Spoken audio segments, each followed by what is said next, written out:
Hello and welcome to my craft of coffee with none other than me, Joshua Dion. So, some people might have told you that, coffee is just something that you drink in the morning, gives you a little caffeine, but I'm going to tell you something different today.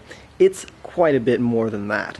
The fact is, coffee goes through quite a bit to be just called a black soot that you drink in the morning. I think that it's quite a bit more than that. It can be something quite delicious if you just give it the right touch and you just treat it the way it should be treated. It all starts with a berry. And it looks a little bit something like this. Well, not really. This is just a bush in a suburban neighborhood.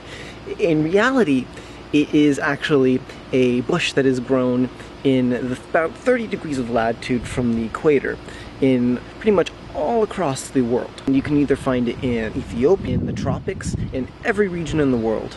And personally my favorite is Guatemala, but we'll get into that later.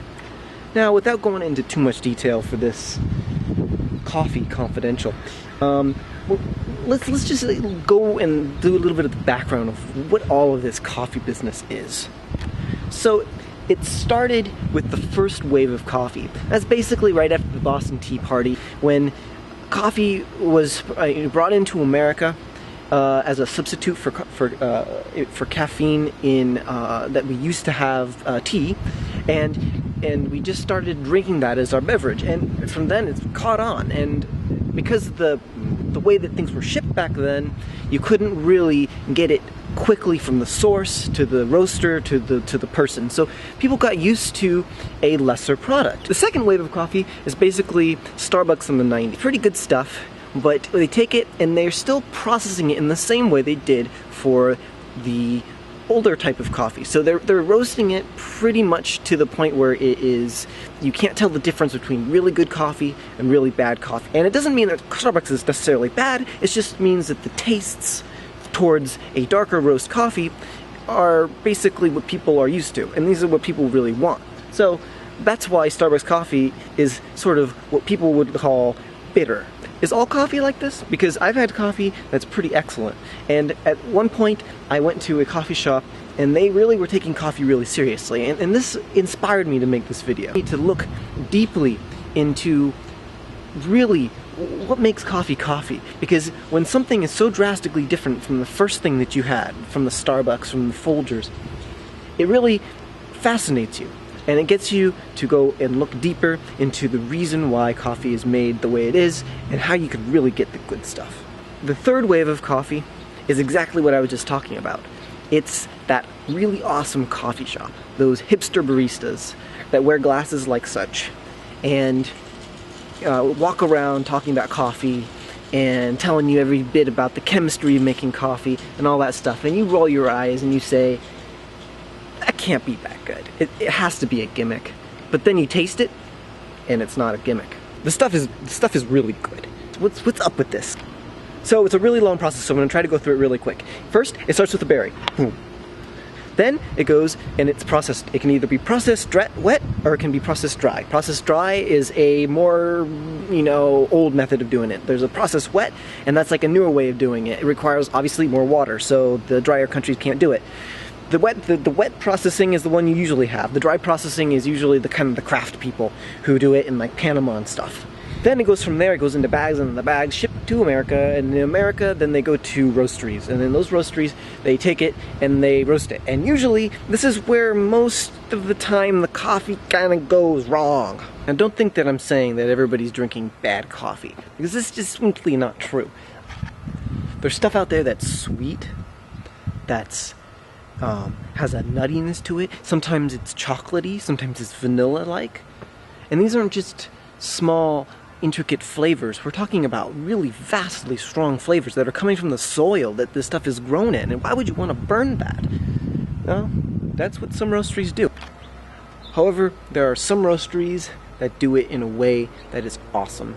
And they do it in a way in which they measure every parameter.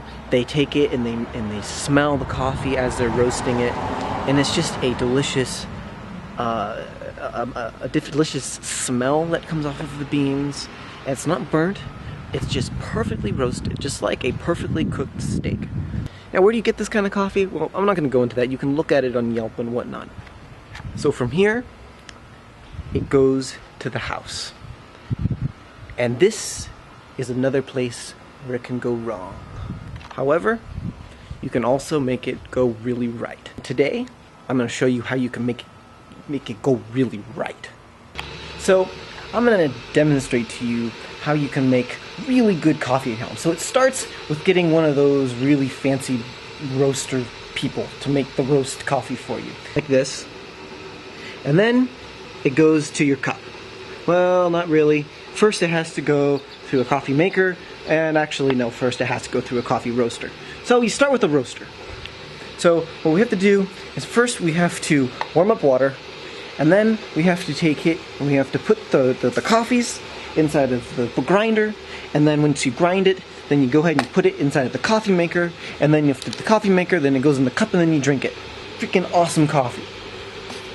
Now I'm so hyper I probably don't need any more coffee, but I'll go ahead and make you a cup. First, what we're gonna do is we're gonna take the coffee grinder, and we're gonna take the coffee grinder cuppy thingy off. And this here is a burr grinder. It just basically means it has burrs in it, and it's a good grinder. And then you go ahead and you take the coffee stuff, and you know, I'm kind of hyper, so this is kind of hard to do. But then you go ahead and you put the top on the grinder, and then you go ahead and you start grinding. Now the grinding takes forever, so I'm just going to go ahead and do that before we actually brew it for you. So I'll do it, and then I'll come back.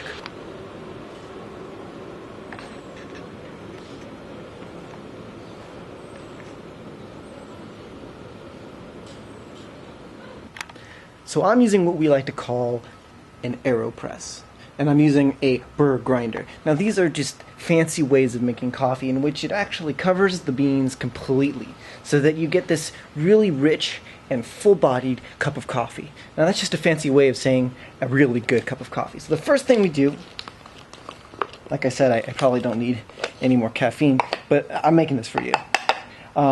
We just take the coffee, we put it inside of the thingy, and then we take the water, and then we pour it on top of the coffee, just to cover it. Now that we've waited 30 seconds, all we have to do now is just go ahead and pour all the way to the top.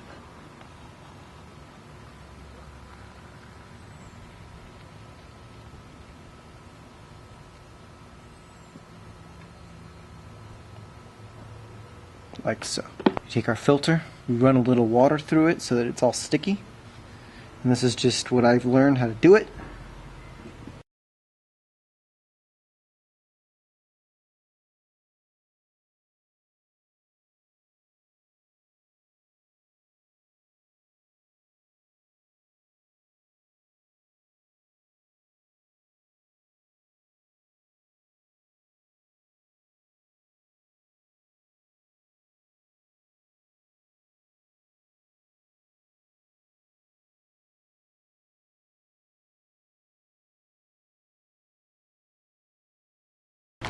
So what I hope this video did is that it inspired you to look a little further than just the regular old coffee out there and really kind of find the perfect cup of coffee.